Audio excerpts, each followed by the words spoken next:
Vidas de Fuego. Un programa que ilumina el camino hacia la espiritualidad y la pasión por la fe. Acompaña a Fray José Estevas mientras nos guía a través de las vidas inspiradoras de santos y figuras espirituales, descubriendo el fuego que arde en sus corazones. Exploraremos cómo la apasionante vida de diversos personajes de la Biblia ha impactado en la historia de la fe y cómo su ejemplo puede encender nuestra propia llama. No te pierdas Vidas de Fuego en Santa Mónica Radio y TV Digital. Descubre cómo el fuego de la fe puede iluminar tu camino.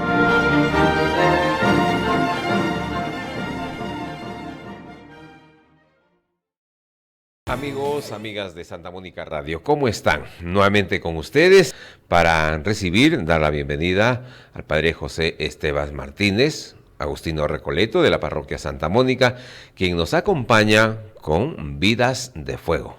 Padre José, ¿cómo está? Bienvenido. Gracias. Un saludo a todos. Y en especial hoy que queremos presentar a alguien muy especial. Es escritora, es mística, religiosa. ¿De quién consiste? De Santa Teresa de Jesús. Qué bien, padre. Vamos a conocer un poco la vida y obras de Teresa de Jesús. Muy bien. Bien. Eso. Teresa de Jesús, ¿no? Sí. Vive en España en el siglo XVI, concretamente en Castilla, donde pasa toda su vida. Salvo los 3 años de la fundación de Sevilla, le toca una época que ella califica de tiempos recios, de cambios profundos. El hombre, ya no Dios, comienza a ser la medida de todas las cosas, pasa a ser el centro del mundo y toma conciencia de su interioridad. ¿Ves? Interesante cómo en esta época es la época de oro de la literatura española, el arte, etcétera. Y bueno, pues aquí se manifiesta una gran ansia de reforma de vida cristiana, entendida como experiencia de Dios, misterioso que se busca por los caminos de la vida interior, que se ha hecho rostro y palabra humana, y en Jesucristo sobre todo, ¿no? Ella resaltó mucho esa presencia de Jesús, una presencia que es maravillosa en cuanto que es su cuerpo y su ser, en todo su ser, ¿no? Y ella valoró mucho esta, y esto le llevó a entregarse totalmente a él, a Jesús, ¿no? Tenemos cómo Jesucristo se anhela una vida cristiana liberada de mediaciones externas y sobre todo en el Dios encarnado, el Dios de la misericordia, que no se espanta de las flaquezas de los hombres, que entiende nuestra miserable compostura, nos dirá ella, que hablará de la amistad con Dios a través de Cristo. En medio de ese mundo, Teresa de Jesús afirma que Dios existe, que ella lo ha experimentado y que es un Dios vivo que ha transformado su vida, que sí, por una parte, trasciende nuestras ideas y conceptos, por otra, es un Dios cercano, entrañable, que ha querido hacer de nuestro interior morada, casa y hogar, un Dios con quien se puede dialogar, y ese diálogo es la oración. En ese tiempo no es fácil ser mujer espiritual, lectora, todo lo que es Teresa. Ella reclama la presencia activa de la mujer en la Iglesia, en la vida espiritual. Por otra parte, Teresa asiste a la ruptura dolorosa de la unidad en la Iglesia y a pesar de no haber sido comprendida por muchos eclesiásticos, de momento puede exclamar: al fin soy hija de la Iglesia. Mi padre, y un poco sintetizando su biografía, Teresa de Ahumada, Teresa de Jesús, nace en Ávila el 28 de marzo de 1515 y muere en Alba de Tormes el 5 de octubre de 1582. Es hija de Alonso Sánchez de Cepeda, descendiente de judíos conversos, y de Beatriz de Ahumada, de familia hidalga. En el libro de la vida menciona algo y algunos detalles de su familia, que podemos calificar como numerosa, con 9 hermanos y 3 hermanas, junto a unos padres virtuosos y temerosos de Dios. Al punto de cumplir 14 años, muere su madre. En ese momento ora a la Virgen de la Caridad. Como ya comencé a entender lo que había perdido, su mamá, afligida, fuime a una imagen de Nuestra Señora y supliquéle fuese mi madre con muchas lágrimas. Y en ese mismo contexto, 1531, en 1531 su padre la interna en el convento de monjas agustinas de Santa María de Gracia, pero al año siguiente tiene que volver a su casa por enfermedad. Determinada a tomar el hábito carmelita contra la voluntad de su padre, en el 1535 huye de su casa para dirigirse al convento de la Encarnación. Viste el hábito en noviembre de 1536. Un año después de su profesión, a finales de 1538, debido a una grave enfermedad, sale del convento para reponerse, y estando en casa de un tío suyo, en Ortigosa del río Almar, lee el tercer abecedario de Francisco de Osuna, que le descubre el mundo de la oración mental a través de la meditación de la vida de Cristo y el conocimiento propio. Tras un agravamiento que casi la lleva a la muerte, en el 1569 vuelve, aún convaleciente y paralítica, a la Encarnación, al convento, donde lentamente va recuperando el movimiento. Ella lo atribuye a una intervención de San José, a quien estaba desahuciada de los médicos, se había encomendado, y su devoción a San José se afianza y convierte en amistad con este santo, a quien siente y llama familiarmente mi Padre y Señor San José. Una vez repuesta de sus dolencias, empieza a instruir en la oración a otras monjas y seglares, entre ellos a su mismo padre, y sin embargo, ella se va dejando de la misma durante años. Se debate, pues, entre la dedicación de la vida espiritual y los contentos y pasatiempos superficiales, hasta que en 1554, con 39 años, 2 acontecimientos marcan su vida. El primero es el encuentro con una imagen de Cristo muy llegado, que la determina a entregarse por completo en sus manos, haciendo siempre y en todo la voluntad de Dios. El segundo acontecimiento es la lectura de las confesiones de San Agustín, cuando llegué a su conversión y leí cómo oyó aquella voz en el huerto. No me parece sino el Señor me la dio a mí, según sintió mi corazón.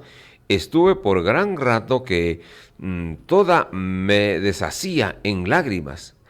Comenzóme a crecer la afición de estar más tiempo con Él. A partir de este momento comienza a tener fuertes vivencias interiores que sus confesores al principio califican imaginarias, como obra del demonio. Ella confía en que son de Dios por el efecto de paz, de refuerzo de virtudes, el anhelo de servir a Dios que dejan en su alma. Se plantea establecer un nuevo estilo de vida carmelitana, más fiel a sus orígenes. Este ideal se hace realidad el 24 de agosto de 1562, con la fundación del convento de San José. A partir de entonces, la dedicación a la contemplación y a la oración se compaginará con una actividad extraordinaria como fundadora de otras comunidades religiosas, que desde 1567 alumbra otros 16 conventos de carmelitas descalzas: Medina del Campo, Malagón, Valladolid, Toledo, Pastrana, Salamanca, Alba de Tormes, Segovia, Beas de Segura, Sevilla, Caravaca de la Cruz, Villanueva de la Jara, La Palencia, Soria, Burgos. En ellos se establece un estilo de vida religiosa orante, fraterna, alegre, con sentido de pertenencia a la Iglesia. y en el 1568, en Duruelo, con la colaboración de San Juan de la Cruz, funda los Frailes Carmelitas Descalzos, a los que quiere fraternos, orantes, cultos y apostólicos, que trabajen al servicio de la Iglesia a través... Ahora nos toca hablar en el contexto de escritora, padre, ¿verdad? Sí, muy bien. Bueno, tenemos una escritora maravillosa, podemos decir, que comenzó porque le pidieron que escribiera el libro de su vida, ¿no? Cómo había sido su vida, le estaban casi examinando.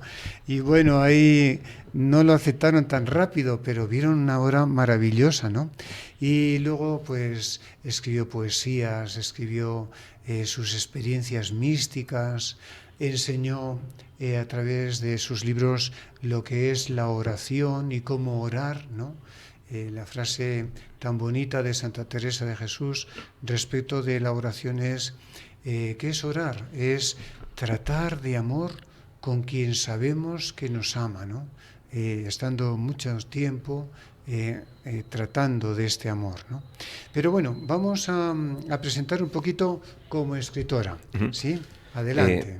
Teresa de Jesús es una lectora empedernida desde su infancia, cuando oye y lee las historias de santos en el Flos Saint Conturni, y desde su adolescencia aficionada a los libros de la caballería, en los que gasta muchas horas del día y de la noche. A lo largo de su vida es una voraz lectora de los doctos libros religiosos. Qué bonito, ¿no? Comienza a escribir siendo adulta por mandato de sus confesores, porque siente la necesidad de transmitir su experiencia a sus hijas, las monjas descalzas, y por extensión a los lectores que se acercaban a su obra. Sus escritos son reflejo de su rica personalidad, la cultura que adquirió en sus lecturas, de su experiencia de Dios, de su carisma de madre religiosa. Por otra parte, muchos de sus textos están autocensurados porque la Inquisición vigila sus escritos, en los que Teresa transmite su experiencia personal, sus experiencias místicas. Tiene conciencia también de sus limitaciones, de lo difícil que resulta a veces aferrar la verdad, pero quiere ante todo ser sincera.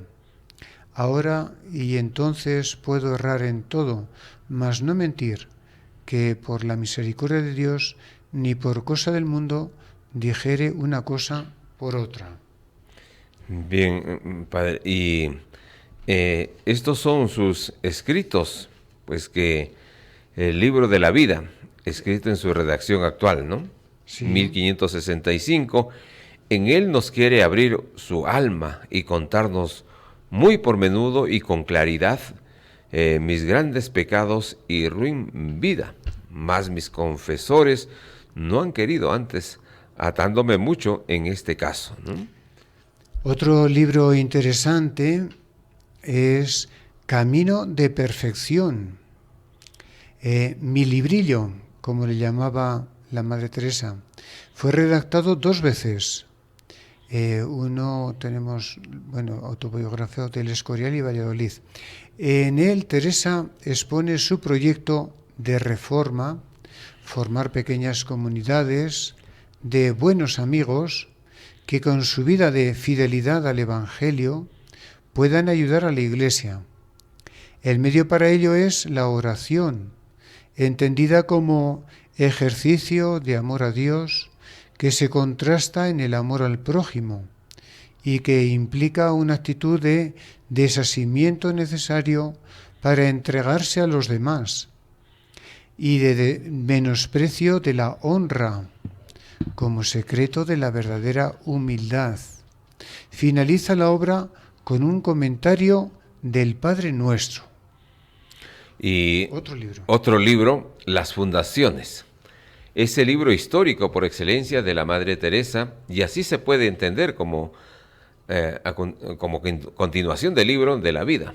Comienza a escribirlo en 1573 y lo continúa a medida que va fundando cada convento. Eso. Tenemos también el libro de Castillo Interior o Las Moradas, escrito en el 1577, en apenas 2 meses y medio de conflicto y persecuciones, es la obra de madurez de Teresa. Es un compendio de su doctrina, el misterio de la gracia, el misterio del pecado en los arrabales del castillo, el ingreso en la interioridad, la vida de oración con todos sus elementos, vida de sacramentos, liturgia, virtudes, la escalada del alma hacia Dios y el encuentro definitivo con Dios, el amado. Otro de los libros, Cuentas de Conciencia, publicadas también con los títulos del libro de las Relaciones y Mercedes, Relaciones Espirituales y Mercedes, constituyen una buena introducción a los escritos teresianos, pues ofrece una síntesis de los tesoros de Dios depositados en el alma de Teresa en situaciones y momentos muy concretos de su vida. Otro es Meditación sobre los cantares, también llamados conceptos del amor de Dios. En ella Teresa interpreta 5 textos del libro de la Biblia Cantar de los Cantares. Reflexiona sobre la verdadera paz que ofrece el estado religioso y la falsa paz del mundo. Describe la oración de quietud, de unión con Dios, sus efectos, habla de los deseos de sufrir por Dios y por el prójimo y de los frutos abundantes que dan en la Iglesia, las almas favorecidas de la unión divina y desasidas del propio interés. Otro de los libros, Exclamaciones. Son 17 meditaciones o plegarias en voz alta. También está Las Constituciones, otro de los libros, y La Visita de Descalza. Son redactadas para regular la vida de las carmelitas. Y otro de los libros, Padre José, sí, Las Cartas. Son los escritos en que Teresa se expresa con más espontaneidad. Se conservan unos 500 de los varios miles de cartas que escribió. Vamos a leer alguna poesía. Estas son poesías líricas. Esta se titula Mi amado para mí. Se refiere a Dios, ¿no? Ya toda me entregué y di, y de tal suerte he trocado que mi amado para mí y yo soy para mi amado.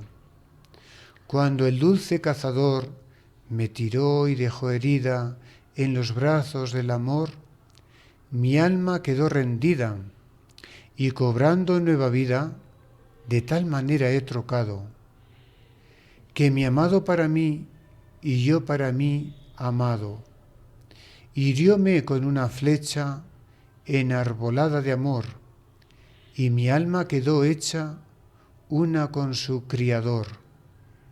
Ya yo no quiero otro amor, pues a mi Dios me he entregado.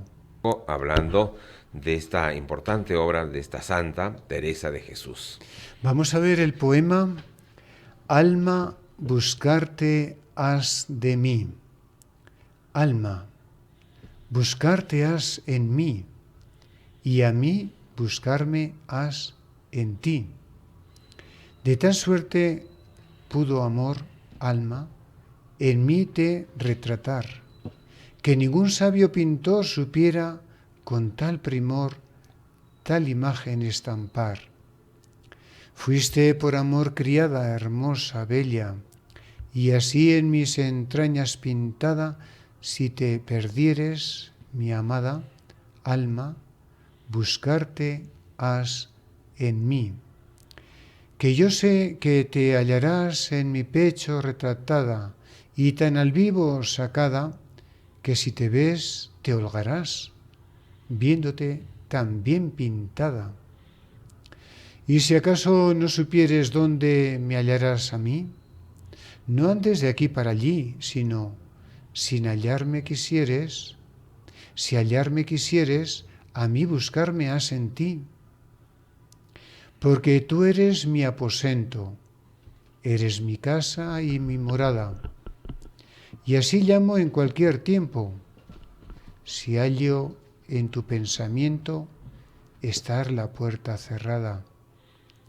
Fuera de ti no hay buscarme, porque para hallarme a mí bastará solo llamarme, que a ti iré sin tardarme y a mí buscarme has en ti. Mire, padre, y yo voy a dar lectura a otra de sus poesías con el título Muero porque no muero. Eso. Vivo sin vivir en mí y tan alta vida espero que muero porque no muero. Vivo y afuera de mí después que muero de amor, porque vivo en el Señor que me quiso para sí. Cuando el corazón le di, puso en él este letrero, que muero porque no muero. Esta divina prisión del amor con que yo vivo ha hecho a Dios mi cautivo y libre mi corazón, y causa en mí tal pasión ver a Dios mi prisionero, que muero porque no muero. Ay, qué larga es esta vida, qué duros estos destierros, esta cárcel y estos hierros en que el alma está metida. Solo esperar la salida me causa dolor tan fiero, que muero porque no muero.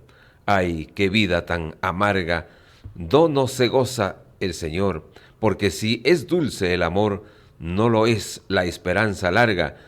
Quíteme, Dios, esta carga más pesada que el acero, que muero porque no muero. Solo con la confianza vivo de lo que he de morir, porque muriendo el vivir me asegura mi esperanza. Muerto do el vivir se alcanza, no te tardes, que te espero, que muero porque no muero. Mira que el amor es fuerte, vida, no me seas molesta, mira que solo te resta. Para ganarte, perderte, venga ya la dulce muerte, venga el morir muy ligero, que muero porque no muero. Aquella vida de arriba que es la vida verdadera, hasta que esta vida muera, no se goza estando viva. Muerte, no seas esquiva, viva muriendo primero, que muero porque no muero. Vida, ¿qué puedo yo darle a mi Dios que vive en mí, si no es perderte a ti para mejor a Él gozarle? Quiero muriendo alcanzarle, pues Él solo es al que quiero, que muero porque no muero. Hay otra poesía que dedica a los hijos del Carmelo, o sea, a los carmelitas, ¿no? Uh-huh. Dice así: caminemos para el cielo. La pobreza es el camino, el mismo por donde vino nuestro emperador al suelo. Hijos del Carmelo. Caminemos, caminemos, caminemos para el cielo. Hijos del Carmelo. Caminemos, caminemos para el cielo. No dejar de nos amar, nuestro Dios, y nos llamar. Sigámosle sin recelo, hijos del Carmelo. Vámonos a enriquecer a donde nunca ha de haber pobreza ni desconsuelo, hijos del Carmelo. Hermanos, si así lo hacemos, los contrarios venceremos y al final descansaremos con el que hizo tierra y cielo, hijos del Carmelo. Mire, padre, otra poesía. Hablando de Santa Teresa de Jesús, hoy hablando de su poesía, ¿no? Sí. Y bueno, voy por esta otra. Vuestra soy. Eso. Vuestra soy, para vos nací, que mandáis hacer de mí soberana majestad, eterna sabiduría, bondad buena al alma mía. Dios, alteza, un ser, bondad, la gran vileza, mirad, que hoy os canta amor ansí, que mandáis hacer de mí. Vuestra soy, pues me criaste, vuestra, pues me redimiste. Vuestra, pues que me sufriste, vuestra, pues que me llamaste. Vuestra, pues me conservastes, vuestra, pues no me perdí, que mandáis hacer de mí ¿Qué mandáis, pues, buen señor, que haga tan vil criado? ¿Cuál oficio le habéis dado a este esclavo pecador? Veísme aquí, mi dulce amor, amor dulce, veísme aquí. Qué bonito, ¿no? Hay una oración también para cuando uno está preocupado, nervioso, etcétera. Que es oración prácticamente, se titula Nada te turbe. Nada te turbe, nada te espante, todo se pasa. Dios no se muda. La paciencia todo lo alcanza. Quien a Dios tiene, nada le falta. Solo Dios basta. Gloria a Dios Padre, gloria a Dios Hijo, igual por siempre, gloria al Espíritu. Amén. Muy bien, qué poesías más bonitas. ¿Cuál tienes por ahí? ¿Cuál has encontrado? Y ya pensando, padre, es que estamos próximos también, no sé si es pertinente compartir con nuestros oyentes esta poesía Navidad. Muy bien, sí, escribió de villancicos de Navidad. Muy bien. Pues el amor nos ha dado Dios, no hay que temer. Muramos los dos. Danos el Padre a su único Hijo. Hoy viene al mundo en pobre cortijo. Oh, gran regocijo, que ya el hombre es Dios. No hay que temer. Muramos los dos. Mira, Llorente, qué fuerte amorío viene el inocente. A padecer frío, deja un señorío, en fin, como Dios, ya no hay que temer. Muramos los dos. Pues, ¿cómo Pascual hizo esa franqueza que toma un sayal dejando riqueza? Más quiere pobreza, sigámosle. Nos, pues ya viene hombre, moramos los dos, pues, ¿qué le darán por esta grandeza? Otra poesía bonita. Dichoso el corazón enamorado. Santa Teresa vivía enamorada totalmente del Señor Jesús. Dichoso el corazón enamorado que en solo Dios ha puesto el pensamiento. Por él renuncia a todo lo criado y en él halla su gloria y su contento. Aún de sí mismo vive descuidado, porque en su Dios está todo su intento. Y así alegre pasa y muy gozoso las ondas de este mar tempestuoso. Qué bonito, ¿no? El amor, él lleva a vivir bonito y en paz cualquier circunstancia. Padre, también, Padre José, tenemos otra de sus poesías, Caminemos para el cielo. Vamos muy mortificadas, humildes y despreciadas, dejando la honra en el suelo, monjas del Carmelo. Al voto de la obediencia, vamos, no haya resistencia, que es nuestro blanco y consuelo, monjas del Carmelo. La pobreza es el camino, el mismo por donde vino, nuestro emperador al suelo, monjas del Carmelo. No deja de nos amar nuestro Dios y nos llamar. Sigámosle sin recelo, monjas del Carmelo. En amor se está abrazando aquel que nació temblando, envuelto en humano velo, monjas del Carmelo. Vámonos a enriquecer a donde nunca ha de haber pobreza ni desconsuelo, monjas del Carmelo. Y al Padre Elías, siguiendo, nos vamos contradiciendo con su fortaleza y celo, monjas del Carmelo. Muy bien, otra también, que podemos decir, coloquio amoroso. Si el amor que me tenéis, Dios mío, es como el que os tengo, decidme, ¿en qué me detengo? O vos, ¿en qué os detenéis? Alma, ¿qué quieres de mí? Dios mío, no más que verte. ¿Y qué temes más de ti? Lo que más temo es perderte.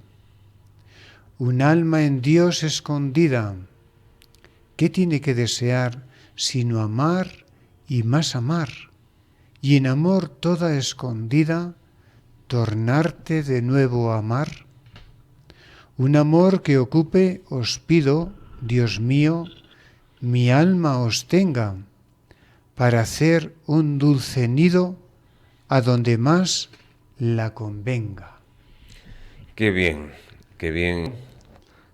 con Teresa de Jesús, María Teresa de Jesús. Sí, sí. Y sería bueno, padre, conocer un poquito cómo era Teresa. ¿Cómo ¿no? era Teresa? Mira, hubo un franciscano, creo que era, o carmelita, pintor que la pintó, ¿no? Y cuando después de que la había pintado dijo: ay, frailecito, me has pintado fea y legañosa. Ella tenía buena presencia, ¿no? Podemos decir, y sobre todo su presencia espiritual, que ganaba a todos. ¿Cuántas fundaciones, cuántas comunidades religiosas fundó, ¿no? Entonces, vamos a ver, adelante, sí, descríbelo cómo era ella. Se ha dicho de Teresa de Jesús que era bella, inteligente y santa, aunque ella se describe como, en fin, mujer y no buena, sino ruin. Era una persona noble, íntegra, que rechazaba toda falsedad e hipocresía. Puedo errar en todo, mas no mentir, que por la misericordia de Dios antes pasara 1000 muertes.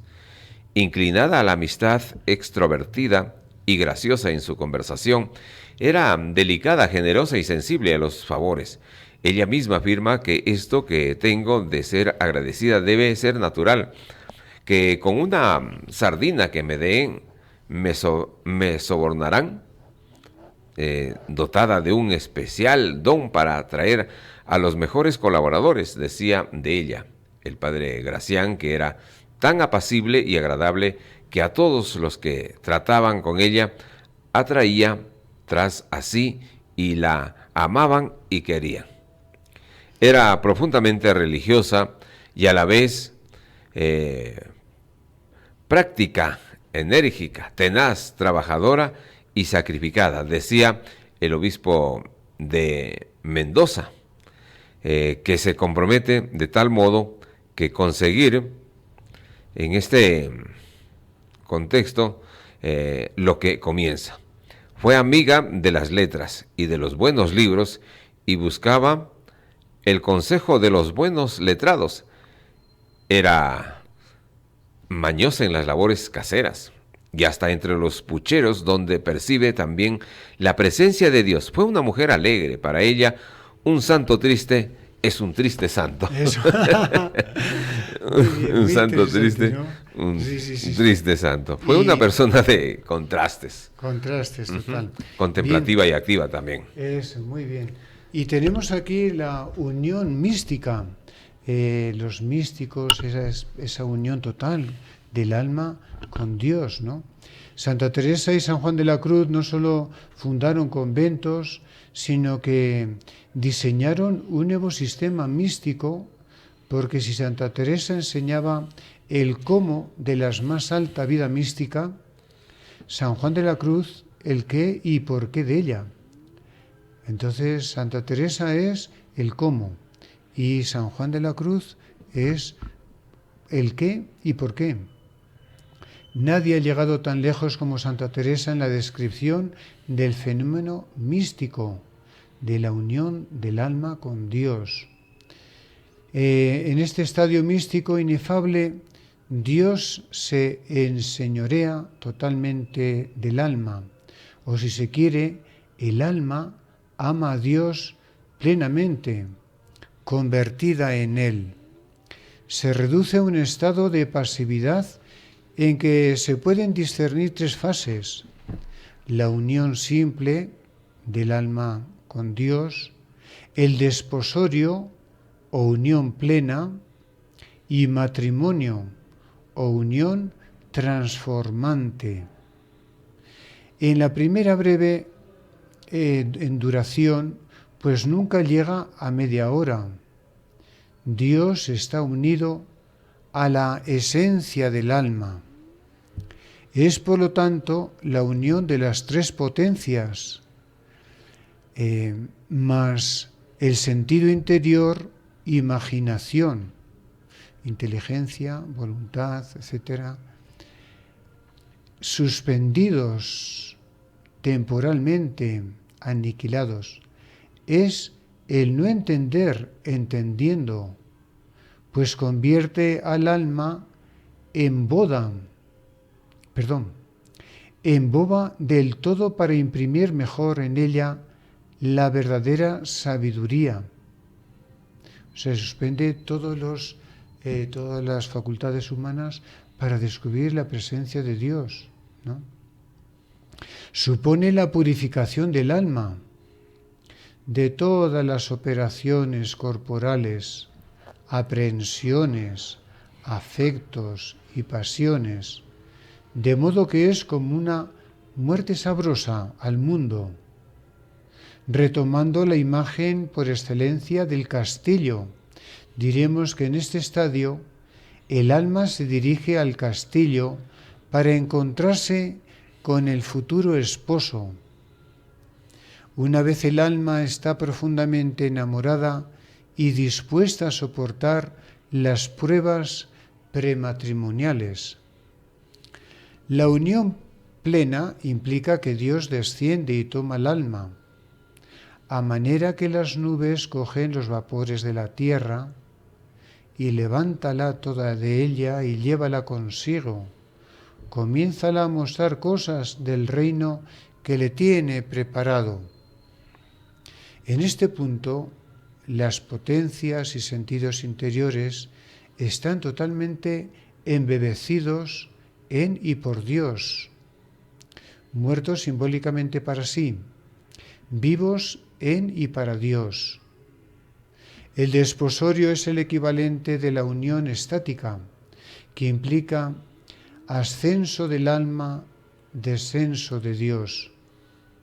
Es una salida de sí, rapto o arrobamiento del alma que se alcanza cuando, movido Dios a piedad de haberla visto padecer tanto tiempo por su deseo, abrasada toda ella como un ave fénix, la junta consigo, sin entender aún aquí nadie, sino ellos dos.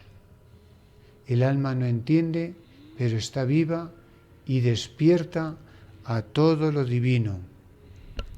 Y el matrimonio espiritual, en fin, es una unión permanente del alma con la Trinidad, que tiene lugar en lo más muy interior del alma, pero apenas trae imágenes para que el lector pueda aprehender siquiera remotamente la experiencia.